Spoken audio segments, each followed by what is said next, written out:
Electrohomoeopathy के अध्ययन के क्रम में आज हम एनाटोमी और फिजियोलॉजी वाले भाग में आपको आँखों की क्रिया के बारे में और आँखों के रोग के बारे में अध्ययन कर रहे थे। इसमें एक ऐसा रोग के बारे में आज हम जिक्र कर रहे हैं जैसे आँखों का फड़कना। आँखें क्यों फड़कती हैं, यानी आई ट्विचिंग या मायोकोपिया है ना, मायोकोपिया है ना, माइकोपिया या आँखों का फड़कना या आई ट्विचिंग है ना, एक ही रोग का नाम है ना। कमन में हम लोग आँखों का फड़कना, आँखें हमारी फड़क रही हैं। चलिए इस पर हम करते हैं, डिस्कस करते हैं। हाँ, ये जानिए कि अंधविश्वास एक ऐसी बीमारी है, अंधविश्वास एक ऐसी बीमारी है ना, जिसको सही समय पर सही समाधान नहीं किया जाए तो बहुत सारी घटनाएं हो सकती हैं, है ना। तो ये आकस्मिक घटनाएं कभी भी घट सकती है आत्मविश्वास के चक्कर में। तो शरीर को संचालित करना, हमारे शरीर को संचालित करने वाले जितने भी सिस्टम हैं, सभी सिस्टम का निर्माण छोटे छोटे या बड़े बड़े ऑर्गन से हुए है ना। और हर एक ऑर्गन जो है अपनी क्रिया विधि को, क्रियाओं को आपको प्रदर्शित करते हैं।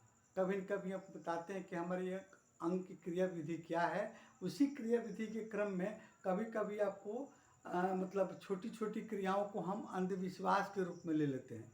जैसे आँखों का फड़कना है, नींद नहीं आना, या हाथ की तलहटी में खुजली होना है ना। जैसे आँखें फड़क रही तो उसको लाभ हानि से हम लोग जोड़ देते हैं। और उसी तरह हमारे हाथ की तलहटी को खुजली होती है तो उसको भी हम अब जोड़ देते हैं कि ये लाभ है, ये हानि है ना। कभी कभी ऐसा भी होता है जैसे किसी को हिकअप आ रहा है, हिचकी आ रही है, उसको भी हम लोग जोड़ देते हैं, अरे अभी तुम्हारा कोई संबंधी याद कर रहा है ना। तमाम तरह की ये आपको हिचकी होना, हाथ का फड़कना, आपको पैर हाथ के तलहटी का आपको खुजली होना, ये सब अंधविश्वास में हम कर लेते हैं। लेकिन नहीं, इसका वैज्ञानिक कारण क्या क्या है हम आपको इसको बताने जा रहे हैं। देखिए, आँखों की ऊपरी पलक और नीचे वाली पलक दोनों फड़क सकते हैं। दाहिने बाएं आँखों के पलक ऊपरी फड़क सकते हैं, नीचे वाली पलक भी कभी कभी फड़कती है ना। अब देखिए, आँखों के पलक के जो मसल्स हैं है ना, ये मसल्स हैं, उस पर नर्व का जाल बिछा रहता है। वो नर्व की एक्टिविटी के चलते भी आपकी आँखें फड़क सकती हैं। और पलकों में आपको मांसपेशियों का सिकुड़न होना, मांसपेशियों का सिकुड़ना भी आपको, या नर्व की क्रियाशीलता के चलते भी आपकी आंखें फड़क सकती हैं। इसके अतिरिक्त में कुछ ऐसे डिजीज हैं जो नर्व से संबंधित हैं, ब्रेन से संबंधित हैं, उस पर उसके कारण भी आपकी आंखें फड़क सकती हैं। जैसे पहले आपको है ब्रेन पल्सी है ना। ब्रेन पल्सी एक ऐसा रोग है जिसमें बॉडी के संतुलन को, चलने फिरने की क्रिया को कंट्रोलिंग करता है ब्रेन का वो भाग। और अगर वो ब्रेन का वो भाग आपको डैमेज हो जाए, उससे नर्व का आपको उससे तंत्र से आपको मतलब लिंक टूट जाए है ना, तो क्या होता है कि ये आपको मसल्स में भी क्रिया में बाधा होने लगती है। जहाँ की मसल्स हैं, हम लोग एक्टिविटी जो करते हैं, पैर चलाते हैं, हाथ चलाते हैं, उसके मसल्स में भी आपको कमी आ जाएगी, उसमें एक्टिविटी में चेंजिंग हो जाएगा। उसी तरह आँखों के मसल्स जो हैं, आपको पुतली के आपको आँखों के पलक के मसल्स हैं, उसमें भी ये आपको गड़बड़ी पैदा हो सकती है, जिसके चलते आँखें फड़क सकती हैं। दूसरा नंबर डिस्टोनिया है ना। डिस्टोनिया जो है एक ऐसी बीमारी है जो भी आपको तंत्रिका तंत्र से रिलेटेड बीमारी है, और इसके चलते भी हमें आंखें फड़क सकती है। इसके चलते आपको मांसपेशियों में अनचाहा फड़कन हो सकता है, खिंचाव हो सकता है चेहरे और चेहरे, आँखों, गर्दन, और आपको पैर, हाथ पैर के तलवा, हाथ पैर के भाग, या कभी कभी लंग्स, फेफड़े के, आपको फेफड़े की भाग, या आपको गले के भाग में आपको मसल्स में सिकुड़न या अनैच्छिक आपको संकुचन हो सकता है। उसी में हमारे आँख के पलकों में भी संकुचन हो सकता है ना, और हमारी आपको आंखें फड़कना शुरू हो सकती है।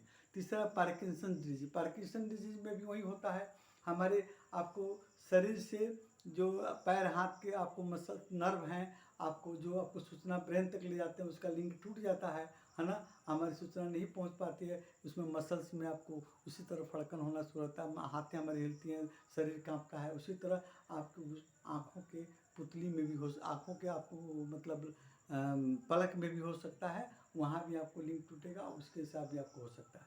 तीसरा आप देखिए, और रोग भी है जिसके चलते आपकी आंखें फड़क सकती हैं। जैसे आपको ब्लेफरोस्पाज्म, ब्लेफेरा स्पास्म। स्पास्म होता है आपको ऐंठन, है ना। ब्लेफेरा आपको आई पलक में आपको ऐंठन होना, जिसमें जैसे हमारे आई पलक क्या 1 मिनट में 10 से 12 बार पलकती है, आप झपकती हैं। अगर उससे अधिक बार झपकने लगे तो एक रोग में कन्वर्ट हो सकता है। उसमें हमारी आँखों की मांसपेशियाँ जो सिकुड़ जाती हैं, है ना, और इसके चलते भी आपको नसें और दिमाग को गंभीर रूप से आपको क्षति कर देती हैं, और आंखें छोटी हो जाती हैं, जिसमें से दर्द भी हो सकता है। इसके चलते भी हमारी आंखें की पलकें फड़क सकती हैं। तीसरा हेमीफेशियल स्पास्म।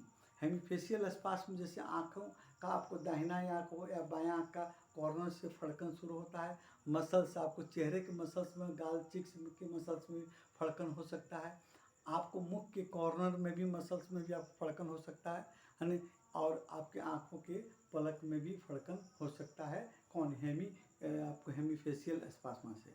उसकी तरह आई स्ट्रेन, है ना, आँखों को थकान। आँखें हमारी हमेशा देखती रहती हैं, उसको हम रेस्ट नहीं देते हैं। ज़्यादातर आपको आँखें हमारी ज़्यादातर काम करने के फलस्वरूप हमारी आँखें पलक नहीं झपका पाती हैं, है ना। जिसके चलते भी आपको ज़्यादा देर तक काम करने पर हमारे आँखों के पलकों को आराम नहीं मिलता, तो वहाँ भी आपका ये प्रॉब्लम क्रिएट हो सकता है। उसके अलावा आँखों की थकान के अलावा आपको अल्कोहल और कॉफ़ी का सेवन, है ना। देखिए कॉफ़ी में कैफीन नामक आपको एनर्जेटिक तत्व होता है, जो हम कभी भी आँखों से कोई काम या कोई भी आप ज़्यादा देर तक बैठ के काम करते हैं और फिजिकल वर्क करते हैं, आँखों का भी हमारा काम होता है, उसमें भी हम उसके मतलब आराम को हम कॉफ़ी पीकर उसके एनर्जेटिक पावर को फिर बढ़ा कर काम करते रह जाते हैं।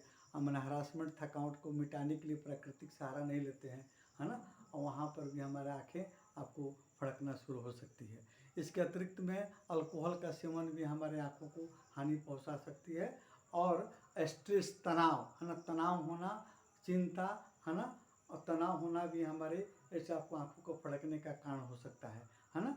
इस तरह हम देखते हैं कि आँखों में आपको फड़कन, आँखों की पलकों में फड़कन होना एक वैज्ञानिक तथ्य है ना। इसको आप अंधविश्वास में नहीं लेंगे।